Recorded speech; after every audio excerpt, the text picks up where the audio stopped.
అలసిన వానికి ఊరడించు మాటలు. సహోదరుడు భక్తి సింగ్ గారి పరిచర్య నుండి సేకరించిన అనుదిన ధ్యానములు. ఆగస్టు 10. విశ్వాసమునకు కర్తయు దానిని కొనసాగించువాడునైన యేసు వైపు చూచుచు. హెబ్రీ 12:2.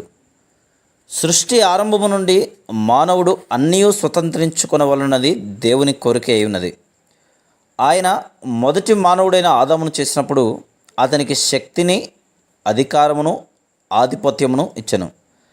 ఆదాము అవిధేయతను బట్టి ఆ ఆధిక్యతను పోగొట్టుకొనెను. ఆ నష్టము మన ప్రభువైన యేసుక్రీస్తు ద్వారా పూర్తిగా మానవునికి తిరిగి సమకూర్చబడింది. మరియు సాతానును సిగ్గుపరచు నిమిత్తం ఆదాము ఏదైతే కోల్పోయినో అంతకంటే మరి ఎక్కువగా మనం పొందబోచున్నాము.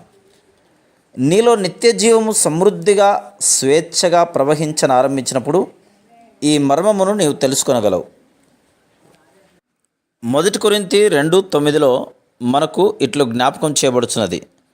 దేవుడు తన్ను ప్రేమించు వారి కొరకు ఏవి సిద్ధపరచినో అవి కంటికి కనబడలేదు, చెవికి వినబడలేదు, మనుష్య హృదయమునకు గోచరం కాలేదు.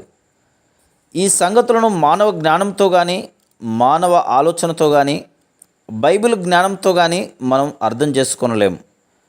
కానీ ఎప్పుడైతే దేవుని ప్రేమ అంతకంతకు వృద్ధి అగుచున్నదని నువ్వు తెలుసుకున్నదవో అప్పుడు మాత్రమే ఈ సంగతులు నీకు అర్థమవును. దేవుని బిడ్డల ఆత్మీయ స్వాస్థ్యమును దొంగిలించవలనని సాతాను ఎప్పుడునూ ప్రయత్నించుండును. అందుచేతనే మనం జాగరూకులమై ఉండి దేవుడు మనకు ఇచ్చిన దానిని ఎంతో జాగ్రత్త కలిగి గట్టిగా పట్టుకొనవలను. మార్కు సువార్త 13:37 నేను మీతో చెప్పుచున్నది అందరితోనూ చెప్పుచున్నాను, మెలకువగా ఉండుడి అనెను. మెలకువగా నుండుడి మరియు మీ ఆత్మ సంబంధమైన పరలోక సంబంధమైన స్వాస్థ్యమును మీ యొద్ద నుండి శత్రువును దొంగిలింపనీయకుడి. శత్రువు నీ యొద్ద నుండి నిత్య జీవవరమును తీసివేయలేడు, కానీ నీవు నీ ఆత్మీయ స్వాస్థ్యమును అనుభవించకుండా చేయుటకు వానికి శక్తి కలదు. తరచుగా మనపై శత్రువు ఆత్మీయ అంధకారము మరియు ఆత్మీయ గుడ్డితనము అను ఆయుధములను ఉపయోగించును. ఇవి ఎంతో బలమైన ఆయుధములు. శత్రువు వీటిని ఈ అంత్యదినములలో ఉపయోగించువాడుగా ఉన్నాడు. మనం వేటి నుండి విడుదల పొందవలసిన వారమైనామో వాటిని, అనగా అన్ని రకములైన ఆచారములను, ఉత్సవములను, సంప్రదాయములను శత్రువు మన జీవితంలోనికి తీసుకుని వచ్చును. రోమా 8:14 అపోస్తలుడైన పౌలు ఇలాగ చెప్పుచున్నాడు, దేవుని ఆత్మచేత ఎందరు నడిపించబడుదురో వారు దేవుని కుమారులయ్యుందురు. ప్రభువైన యేసుక్రీస్తులో మన రక్షణ విషయమై స్పష్టమైన అవగాహన కలిగి ఉండవలను. మనలను మనము ఎల్లప్పుడూ ఆయన శిరసత్వము, ప్రభుత్వము, రాజరికము క్రింద ఉంచుకొనవలను. ప్రతి క్షణము ఆయనచే ఏలబడవలను, స్వాధీనపరచబడవలను. యోహాను సువార్త 15:5 ప్రభు, ఎవడు నాయందు నిలిచియుండునో నేను ఎవని యందు నిలిచియుందునో వాడు బహుగా ఫలించును అని చెప్తున్నాడు.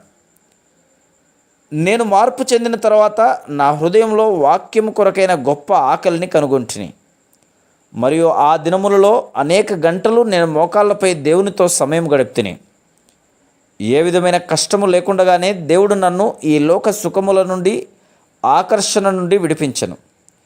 కానీ నా ఆత్మీయ జీవితంలో ఇంకా ఏదో కొరత ఉన్నదని గమనించి కనుక దేవా, సంపూర్ణమైన ఆత్మీయ జీవితం నిమ్ము అని రహస్యముగా ప్రార్థించడం మొదలుపెట్టి అలాగున నేను అనేక మాసములు ప్రార్థించగా ఒక రాత్రి దేవుని స్వరమును ఇలాగున విట్టిని, నీ పాపములన్నీ ఎట్లు క్షమించబడినో నాకు చెప్పుము.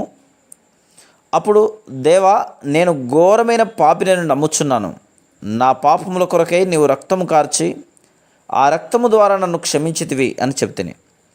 తర్వాత అదే స్వరము, నీవు జీవించుచున్న వారిలో అతి బలహీనుడవు అని నమ్మము, అప్పుడు నీవు నా శక్తిని కలిగి ఉందువు అని చెప్పటం వింటిని.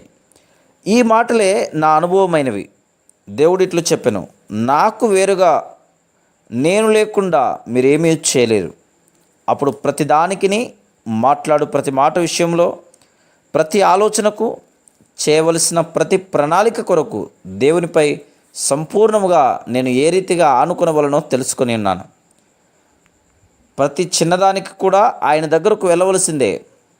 అప్పుడు ఆయన శక్తిమంతుడని, ఆ శక్తి నా కొరకేనని తెలుసుకుని ఉన్నాను. మనము మన దృష్టిని ఎల్లప్పుడూ హెచ్చించబడిన మహిమకరమైన ప్రేమగల రక్షకునిపై ఉంచుకొనవలసి ఉన్నది. మన జయ జీవితం దానిపై మాత్రమే ఆధారపడి ఉంది.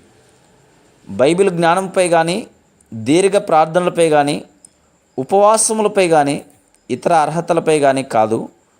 మన ప్రభు మనకు వాస్తవమైన వాడుగా ఉన్నప్పుడు మన ప్రతి విషయంలో ఆయన బాధ్యత వహించును. Praise the lord.